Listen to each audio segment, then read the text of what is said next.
Hey guys, how's it going? Hope you're doing well. My name is Crown, and today I'm going to read you some very interesting stories that I hope that you're gonna love. And now, without further ado, let's go!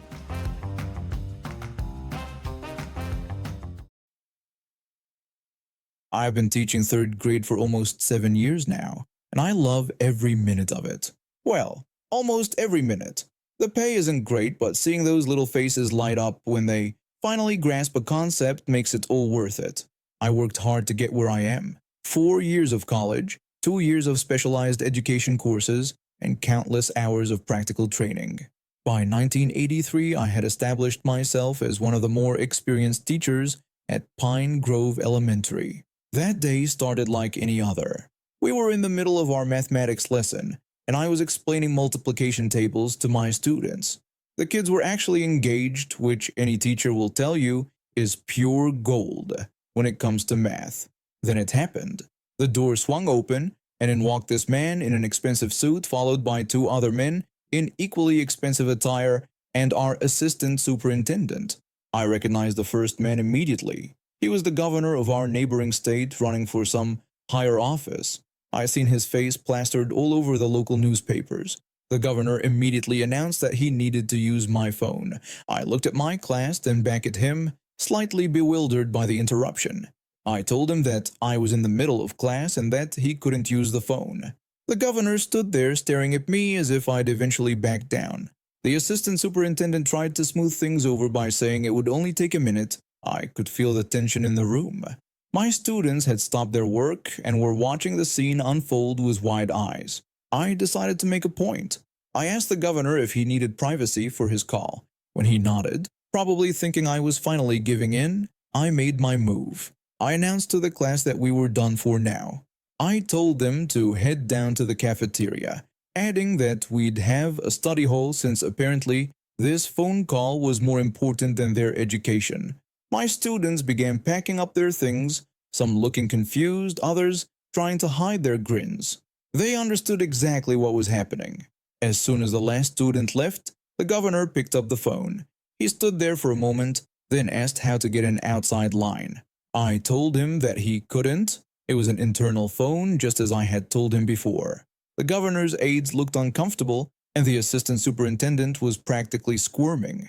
I explained that the teacher's lounge was down the hall and had a phone for outside calls, but I made sure to add that he'd need to wait until break time at 10:30 because that's when teachers could make personal calls, just like I needed to wait. I pointed out that rules were rules after all. The governor, clearly not used to being challenged, demanded to know if I knew who he was. I responded by telling him that yes, I knew exactly who he was. The person who had interrupted 28 children's education for a phone he couldn't even use. I then excused myself, saying I needed to check on my class. I walked out, leaving them standing in my classroom. When I headed to the cafeteria, I could hear the assistant superintendent frantically apologizing and offering to let the governor use the phone in his office. The next day, I was called into the principal's office. I thought I was in trouble, but instead, he was trying not to laugh as he showed me the local newspaper. There was a small article about the governor's visit to our school, praising our dedication to education over politics and our unwavering commitment to maintaining order in the classroom. Apparently, one of the governor's aides had leaked the story to the press, and it had played well with the public. The governor even sent me an apology letter, though I suspect his campaign manager made him do it. Some of my students still write to me years later, remembering the day their teacher stood up to a governor over a phone call. I lived in my small 2-story house for 15 years before I finally decided to upgrade it. The old windows were worn out and letting in cold air, making winters harder every year. Since I had saved enough money from my job as a software developer, I did some research and hired a well-rated company to replace all the windows in my home. The installation was scheduled for a Tuesday morning. I took the day off work to supervise the project, though I mainly stayed in my home office attending to some pending tasks while the technicians worked outside. Everything was going smoothly until I heard shouting from the backyard. I rushed to my window and couldn't believe what I saw. 2 kids, probably around 12 and 14 years old, were shooting paintball rifles at one of the technicians who was perched on a ladder installing my second floor window. The poor man was desperately trying to maintain his balance while paint splattered all around him. His partner, who had been holding the ladder steady, immediately started running toward the kids. The young troublemakers, finally realizing the severity of their actions, turned tail and ran straight to their house next door. I ran downstairs and out to check on the technician, who was now safely on the ground but visibly shaken and covered in paint. The technician was clearly distressed, shouting about how he could have died from falling from the second floor. Before I could respond, an enraged woman burst out of the neighboring house, storming toward us like a hurricane. She started yelling at us, demanding to know why we were chasing her precious boys and insisting they were just playing. I tried explaining to her that her kids were shooting paintballs at my window technician while he was on a ladder and that he could have fallen and seriously injured himself. She dismissed my concerns, saying they were just children having fun and that our workers shouldn't be so dramatic. The technician's partner stepped forward with his phone, informing her that he had recorded the whole incident and explaining that her children's actions could have resulted in serious injury or death. He suggested we needed to contact the police. This only made her more angry. She started screaming about how we had recorded her children without permission. Then she lunged at the partner, trying to grab his phone. In the scuffle, she scratched his face and tore his shirt. I immediately called the police while the technicians kept their distance from the increasingly hostile woman. She continued ranting, claiming we couldn't prove anything and that her boys would never do such a thing, calling it all harassment. When I mentioned my security cameras that I had installed last month would disagree with her, her face went pale for a moment before she ran back to her house, screaming threats about lawsuits and calling her lawyer. The police arrived within minutes. After reviewing both the partner's recording and my security footage, they went to Karen's house. She had locked herself inside with her children, refusing to come out. This only made things worse for her. After an hour of failed negotiations, they finally gained entry with a warrant. Karen was arrested for assault, and Child Protective Services were called due to her enabling her children's dangerous behavior. The kid's father, who was at work during the incident, was contacted and arrived looking mortified. The aftermath was intense. Karen faced charges for assault and contributing to the delinquency of minors, and they were required to attend counseling and perform community service. The window installation company pressed charges for endangerment of their employee and assault. My security footage proved crucial in the case. Karen ended up with a hefty fine, probation, and mandatory anger management classes. I got my new windows installed the following week by the same company, who provided extra security measures during the installation. The father came over to apologize properly and insisted on paying for the cleaning of the paint damage to my house's exterior. I grew up in a small conservative town where everyone knew each other and gossip spread faster than wildfire. My parents were deeply religious, the kind who went to church 3 times a week and believed that anything outside their narrow worldview was the devil's work. From a young age, I was drawn to Victorian aesthetics and darker fashion, finding beauty in the elegance of black lace and vintage designs. My teenage years were a constant battle. While other kids got grounded for sneaking out or bad grades, I got punished for wearing black nail polish or buying a vintage black dress from the thrift store. My grandmother, who lived next door, would constantly remind me that proper young ladies wear bright colors and that my choice of clothing would drive away potential husbands. I worked part-time jobs throughout high school, saving every penny I could. The moment I turned 22, I had enough saved to move out to a bigger city an hour away. I found a job at a retail store thinking I'd finally escape the constant criticism of my appearance. My boss, a middle-aged man who wore the same beige sweater vest every day, seemed to have made it his personal mission to fix my appearance. The store's dress code required neutral colors, which I followed perfectly, but he'd still find ways to comment on my style during off hours or when I came to pick up my schedule. One Sunday morning, I got a video call from my parents. Without even bothering to ask how I was doing, my mother immediately launched into a lecture about my appearance. My father joined in, expressing their concern about my social media posts and all the black clothing I wore. He went as far as suggesting I was worshipping the devil. I felt something snap inside me. Years of suppressed frustration bubbled to the surface, but instead of exploding, I had a better idea. I sweetly told them they were right and agreed to add more color to my wardrobe. They were overjoyed, with my mother thanking the heavens and my father praising the power of prayer. The next day, I needed to stop by work to pick up my new schedule. As expected, my boss couldn't resist commenting on my all-black attire, suggesting I should add some color for better customer service.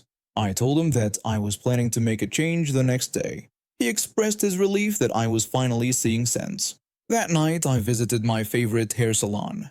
4 hours later, I emerged with electric blue hair styled in a punk rock mullet that would make Billy Idol jealous.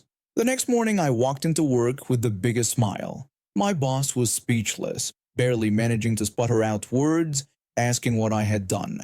I innocently reminded him that I was just adding color as he wanted. His face turned almost as bright as my hair. His pen snapped in his hand, leaving ink stains on his precious sweater vest. Later that evening, my phone exploded with notifications. My grandmother had apparently seen a photo of my new hair on social media and called an emergency family meeting via video call. She was horrified, worrying about what the church would think and insisting no one would hire me looking like a liberal activist. I took great pleasure in informing her that I'd just been offered a better job at a graphic design company who actually loved my creative expression. My mother tried to bring up my cousin's wedding, but I shut that down by telling her not to worry. I wouldn't be attending to avoid embarrassing them with my unholy appearance. That was 6 months ago. My new job pays twice as much, and my co-workers appreciate creativity instead of stifling it. I've since dyed my hair back to black, not because anyone told me to, but because I wanted to. My parents still send me weekly texts about praying for my soul, and my grandmother tells everyone I'm going through a phase, despite being in my 20s. My old boss's precious sweater vest never recovered from the ink stain. He had to start wearing colors too. He'd moved on to navy blue. Baby steps, I suppose. And I'm planning my next hair color. I'm thinking neon pink might be nice for Easter Sunday. I, 21 male, work at my dad's import-export business. I started helping out during summer breaks in high school, and now I'm working full-time while taking online business classes. Dad's grooming me to take over eventually, so he often asks me to help entertain business partners when they visit. Last week, one of our biggest partners from America came to visit our country. He brought his teenage daughter, 13 female, along, saying something about wanting to give her cultural exposure. She spent most of the first meeting glued to her phone while the adults talked business. Dad initially asked my sister to show the kid around, but she declined since her English isn't great. So naturally, the task fell to me. That morning, I checked the air quality index before heading out. It was pretty bad at 154, so I felt I should mention it to our guest. I told the business partner about the poor air quality and gave him 2 options. We could visit one of our beautiful Buddhist temples outdoors, or we could go to the National Museum instead. He chose the indoor option, saying it was better to be safe than sorry. The museum visit went well despite her initial attitude. The kid seemed interested in the ancient artifacts, though I caught her rolling her eyes a few times when I tried to explain their historical significance. She did perk up considerably when we reached the section about ancient warfare and weapons. By evening, we were both hungry, so I took her to my favorite restaurant at the mall. That's when things went south. Our restaurant has this spice level chart, with 1 chili being mild and 5 being extremely spicy. Even my mom, who can handle incredibly spicy food and grew up eating it daily, sometimes breaks a sweat with 5 chilies. I've never gone beyond 3, and that one time was just to impress a date. Spoiler alert, it didn't work. She ended up laughing at me while I tried not to cry into my water glass. I ordered my usual 1 chili dish when the kid looked at my order with a smirk. She mocked my choice of just one chili and questioned how spicy it could really be. The waiter raised his eyebrows. He'd seen this scene play out before with other tourists. I tried to explain that our spicy is different from what she might be used to, but she wouldn't listen. She insisted on ordering a 5-chili dish. I warned her that it was a bad idea and told her that even locals rarely go for 5 chilies. She brushed off my concerns, bragging about how she eats spicy food all the time and could handle it. I tried one last time to tell her it was way too spicy, but she just demanded I order it. The waiter looked at me questioningly, but I nodded. Sometimes people need to learn from experience. I quietly asked him to have some coconut water ready, just in case. One bite. That's all it took. Her face turned red, tears streamed down her face, and she spat the food right back onto the plate. Several nearby diners turned to look, some with sympathy and others trying to hide their amusement. I quickly ordered the coconut water, which my mom taught me helps with the burning sensation. She then blamed me, saying I should have stopped her since I was supposed to be the adult. I reminded her that I had tried to warn her 3 times. I let her order something else, a mild noodle dish, and even got her dessert to help with the lingering spiciness. But she spent the rest of dinner sulking and texting on her phone, occasionally shooting me accusatory looks. Later that evening, her dad stormed into our office. He was furious, demanding to know what I was thinking letting a 13-year-old order the spiciest dish, saying she could have gotten sick. I explained that I had advised against it multiple times. When my dad asked if I had warned her about the spice levels, I confirmed that I had repeatedly done so, even mentioning that I personally don't go above 3 chilies. The business partner insisted that, as the adult, I should have just refused to order it. That's when my dad pulled out his phone and played the security footage from our restaurant. We own part of the mall. The footage clearly showed me warning his daughter multiple times and her insisting on ordering anyway. You could even see the waiter's concerned expression in my request for standby coconut water. My dad explained that while he understood the partner's concern, I had handled the situation appropriately by warning his daughter, offering alternatives, and immediately helping when she couldn't handle the spice. He suggested that perhaps this could be a learning experience about listening to locals when they give advice about their cuisine. The business partner got quiet after that, the redness in his face now from embarrassment rather than anger. The next day, his daughter actually apologized to me, admitting she should have listened. She even asked about the history of spices in our cuisine, showing genuine interest for the first time since arriving. The rest of their visit went smoothly, and I even caught her warning another tourist about the spice levels at a different restaurant later that week. And now we have reached the end of today's stories. Thank you for watching, and see you next time.